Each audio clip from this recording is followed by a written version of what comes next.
Hey guys, here's another episode of Day in the Life of Vintage Classic Specialist. As you can tell, we're doing this in a long format video today. We'll see how that goes.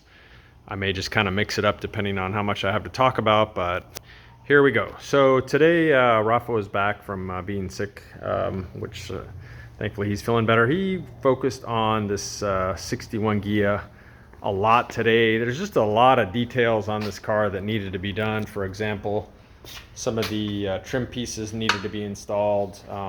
Anyone who's worked on Ghias know that those can be a bigger pain in the butt than you might think. So he installed, I think it was the top one on this side on the back, and on the other side, I think it might have been the bottom one on this side. Anyway, regardless, he got all those installed.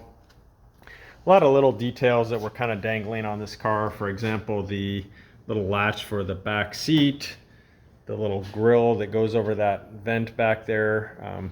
I should point out that this is all original interior on this car, which is why it looks old, because it is old, but it's in pretty remarkable shape for its age. So we're trying to take good care of it and use all these original materials.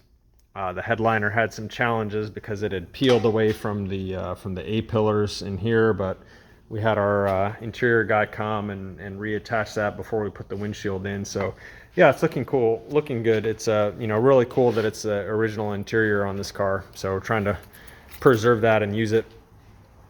So the front of the car is about done. So Rafa got the gas tank installed here, and we're just waiting on the sender. As you can see, we'll get that installed. We should have that tomorrow.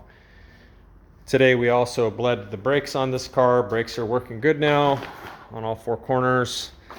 We did have one little minor mishap when we were bleeding the brakes. One of the rear bleeder screws was bad, so I just wanted to show you this in case anyone comes across this. I don't know if this is going to show in the video. Let's see if it can focus on that. May not be able to focus on that, but if you could see it, what you would see, oh, there it is. What you would see is, you see that little, like, almost looks like a cut in there. So this cone surface on the bleeders is what's supposed to seal when this thing is tightened down, and when you back it off, the cone moves away and the brake fluid can come through this hole and then out. That's how you bleed the brakes. But anyway, this one somehow had a defect that you can see right there on it, and so it was leaking while we were trying to bleed it. Excuse me. And at first we didn't see it. It was kind of driving us crazy because we couldn't get a good pedal. And then lo and behold, we saw a big puddle forming below one of the rear brake drums, and this turned out to be the culprit. So there you go. Anyway, so yeah, brakes are all bled on that one, and a lot of other details tied up. So yeah, it's good. It's coming right along. This car should be done and ready to fire up and take for a test drive pretty soon.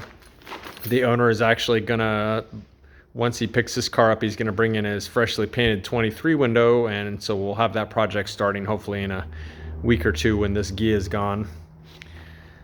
This car we didn't really do much on today, but the 57 Prairie Beige car did a decent amount on this one today.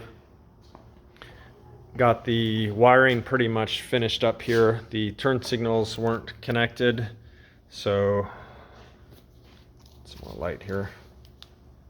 So today basically wired in the turn signal switch. And another thing that was kind of a pain was feeding the choke cable in. The choke cable tube that runs through the chassis was full of dirt and crud. The cable would only go in about a foot or so, and then it was like hitting a brick wall. So we managed to get that cleared out with a quite large amount of effort, and then fed the cable through, got it hooked up on the dash. So it's looking good, and the owner will have a functional choke, which is good sometimes on these cars when they're hard to start or if they're happen to be a little cold-blooded. Other than that, just tightened a couple more things on the steering that hadn't tightened before. Tightened the front beam to the chassis, tightened the steering box once I got the steering shaft aligned to my liking here. And I think that was about it on this car. There might have been some other minor things that we did, but those were sort of the main things on this one today. So yeah, I think that was pretty much the main things we worked on today on, again, the 57 Bug and the 61 Ghia. Got a lot done on those. I'm pretty happy with how those two cars are coming along. So I hope you enjoyed this, and we'll see you again next time. Thanks. Bye.